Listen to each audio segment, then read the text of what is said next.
Hello, I hope you're having a beautiful day. Here the sun has now broke through the clouds and it's got a more pleasant feeling about the day. This realm is totally interactive, as I've said before. You can see examples of this if you're open to all possibilities. Things will be presented to you. So I'd like in this video to talk about the Vapor Canopy, but before I do that, following on from feedback to the last video and that question raised by James True about why there no talk by these tribal people of what would be called Tatarian buildings as a collective umbrella term, that sort of Greco-Romano style you see in city halls all over the world. Take, for example, somewhere like the Serpent Mound. It would be classed as disrespectful to actually walk off the path, actually onto the grass part. So imagine by extension of that, you've got these old buildings that maybe have sat there for 100 years or hundreds of years. The sort of infrastructure, such as the heating and the lighting of these buildings, is now defunct. So they're seen by a later people who have no knowledge of the technology as being, as the comment that was given to me, thank you Michael, as them being referred to as spiritual houses. So also on top of that, consider if you are a sort of nomadic people that is basically following buffalo because it is your food source, it is your source of clothing, it is your source of building teepees and things, that those buildings would have no relevance to your life.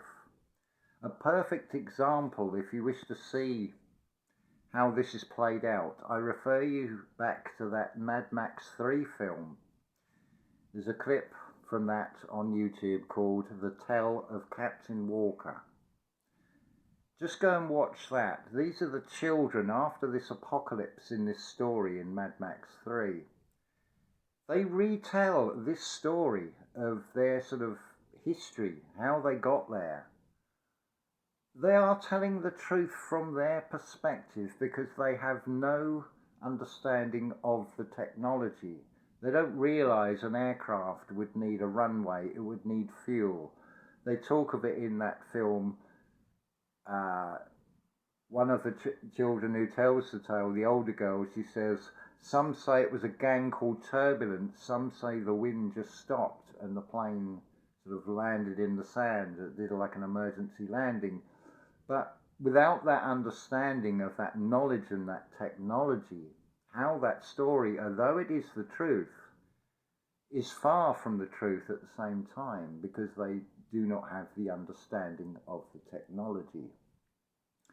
So I feel as a sort of first level of looking at North America in particular, that is why those buildings are not really mentioned. But this realm is very much an interaction of the micro and the macro. So take, for example, this Vapor Canopy. If you look to the key message in anything about doing inner work, about the spiritual side of things, about going within oneself, there is a theme of taking personal responsibility. There is a theme of facing your own shadows, your own demons, addressing them rather than pushing them away and leaving them to sort of do untold damage. And a lot of it goes back to the formative years of childhood and what is called complex PTSD. The subject of trauma, for example, mention that to most people and they will think of one big horrific event. But what comes out of talks and things on trauma, it's a series of lots of little things that have a far more massive effect, whereas a single event trauma, say a car accident or being in a conflict situation, say in a war, you would see something horrific that affects you. But when it is what would seem to be small things that don't seem to do any sort of immediate damage, they become far greater. And whereas a single event trauma would open up to 10 possible manifestations of that, you've now got in the region of 60 coming from a series of things that happened in childhood. So when we're interacting with this external world in terms of wanting or having the desire to create a better world, to create a new order, there is nothing in this external world that does not reflect an internal message. There is an interaction in this. So let's use the term errance here. Some of you may be triggered by that term and don't agree with it, but for argument's sake, we're going to use just that term to describe a sort of collective of people that wish to see changes, that are questioning things, that are open to other possibilities than what we are told, because it becomes quite apparent that everything we are told is a lie. It becomes clear that on the one side you have the ability to create and co-create, but its opposing polarity is always one of not being able to create, but to imitate, to replicate, to transmute, to move from the metaphysical into the physical. Now I can think of two perfect examples of this. So how would you recreate the Vapor Canopy world?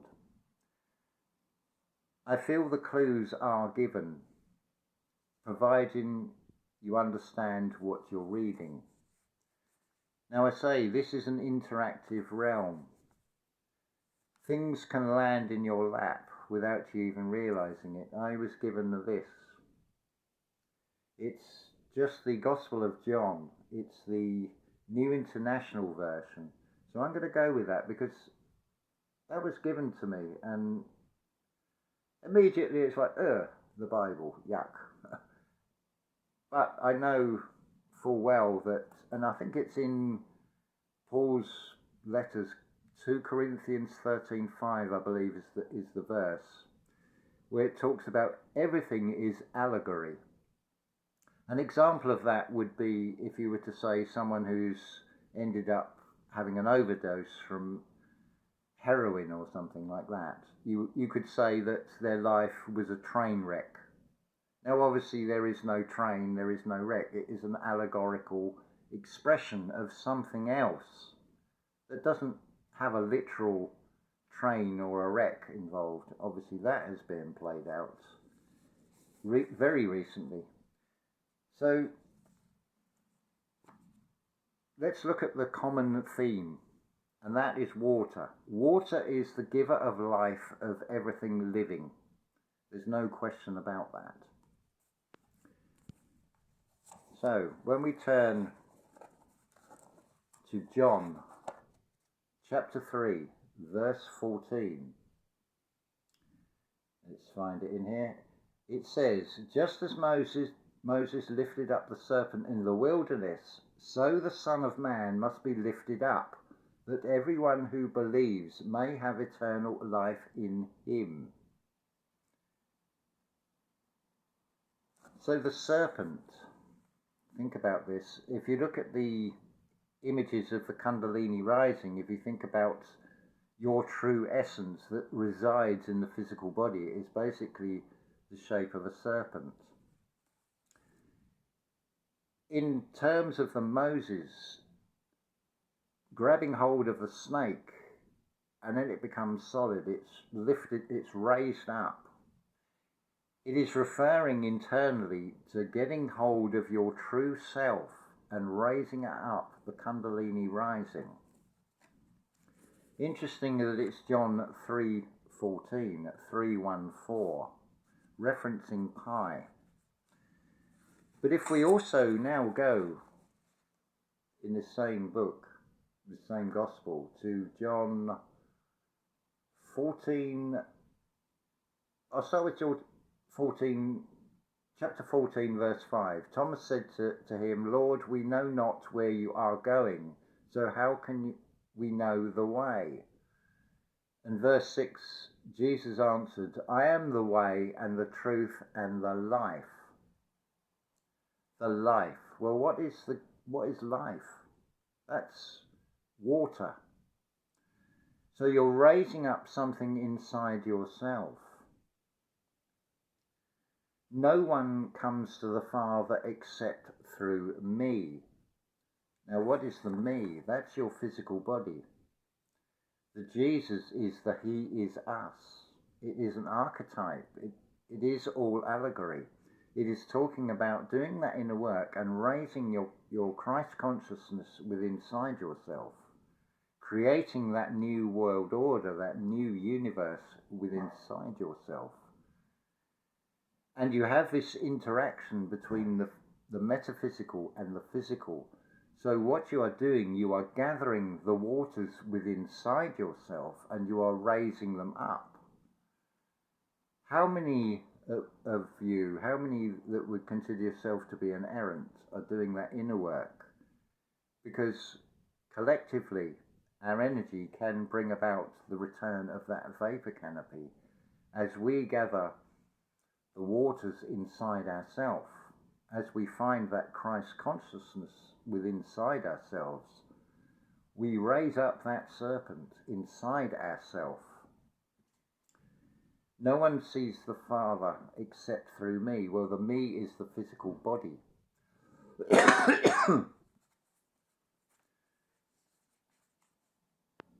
And you're raising up to the heavens, which are up here, which is the mind, which then also is interacting with the heart.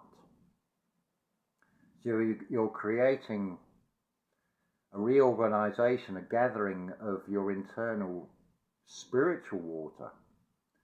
And of course, your interaction from your energy into the outside world will have an effect. And that, I would suggest, is how that vapor canopy is brought about. By taking personal responsibility, by going within oneself, by raising up that serpent within inside oneself. Because it's not something to be taken as a literal story. What is becoming more and more apparent, and this started for me with a hunch, is that the Americas are not the New World, but they are the older world. That reference to Tartarus, as Jason has said, Tar means Westerner, so a Tartar is a far Westerner. There is undeniable evidence from etymology, from geology, from archaeology and many other perspectives that all show, and this recent discovery with a LiDAR of thousands of Mayan settlements, towns and cities, and one that is the size of Los Angeles, that can't be seen with the naked eye because nature has taken it back. But civilization is not as we've been told. It's not even orientated the way it has been told to us. I would also suggest here that from the perspective of the Vikings, which would be very light-skinned, not used to sunlight, they would use a shall we say, a type of sun cream, which would be a red ochre, so they would appear as red-skinned. It is so easy to do, and it's something that we all do, that we will describe a group of people you may see in the distance that you may or may not personally know by something that's readily apparent. So a football team, you would say supporters of whichever club, because they're wearing those colours. Likewise, the Moors probably have that name because they moored ships, or maybe even airships, wherever they went. So that's how the term Moors came about. Moor also comes from the French word love. Everything in this reality has been twisted and given a physical outplay only, materialist view. But when we do that inner work, and we compare the metaphysical with the physical, the picture actually becomes clearer. It also becomes clearer as to why what is perceived to be an elaborate plan against humanity, and has often been speculated that they're trying to stop us from finding something. Well, again, turn that question inward. What is it inside you that is so powerful that what would be perceived as a polar opposite would be so fearful of? And that would be if humanity was to find its true power. But you can also, hopefully, see why the way the world is the way it is. Imagine if everybody suddenly had this revelation and knew they had this power of co-creation, but without mastering their own emotions, without doing that inner work, without facing their own demons, that power would be used for self-serving purposes. So it is firewalled off for a very good reason. And then you have this ultimate computer game of discovering who you are in this totally interactive realm. And this is, to me, is just another example of it. This book landed in my lap, and it's got answers in it, as long as I know how to read it and internalize what I'm reading, weighing things up with inside oneself. So I'm going to end this now with, it's as much a warning as anything else, a warning which I hope will benefit you, and that is, it's all very well looking at the external world, looking for answers, but what will be revealed and what happens and the outplay of things, if you have not done that shadow work, if you have not done that inner work, if you have not faced all those things when you are triggered, if you are not master of all your emotions, that is going to let you down. You are not building on a solid foundation. You have to fall. You have to go to that rock bottom to build that new temple within inside oneself.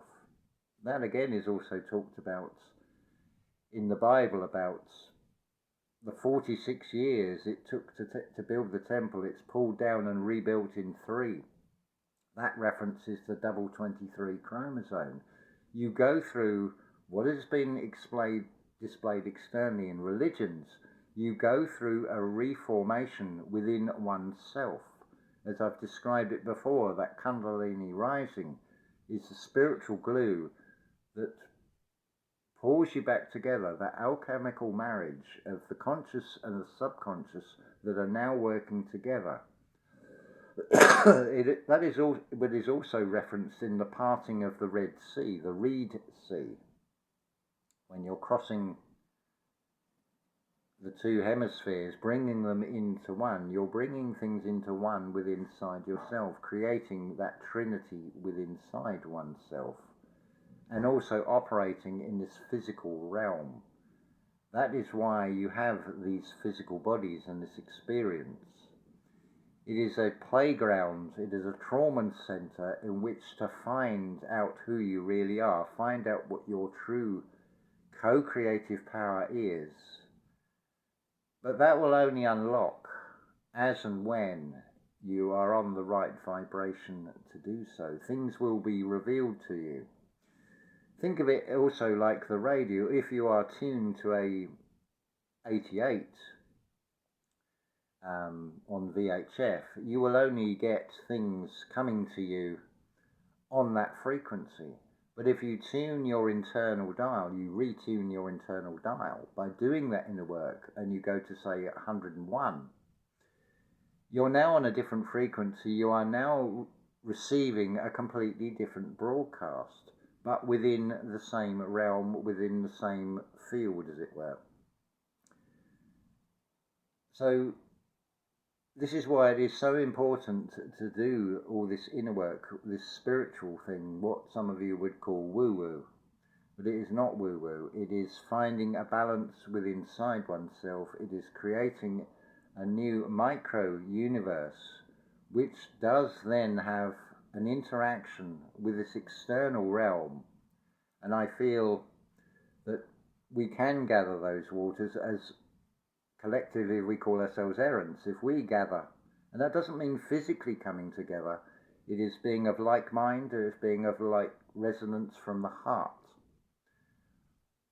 We are then creating from the metaphysical, we are gathering together. That will then have an effect. It will have a double effect, because obviously this is a fight for survival from the perceived evil side, that it needs the chaos on which to feed. So the more this is ramped up on the higher vibration, on the what is perceived as the good side, you will get also a reflection from the negative side.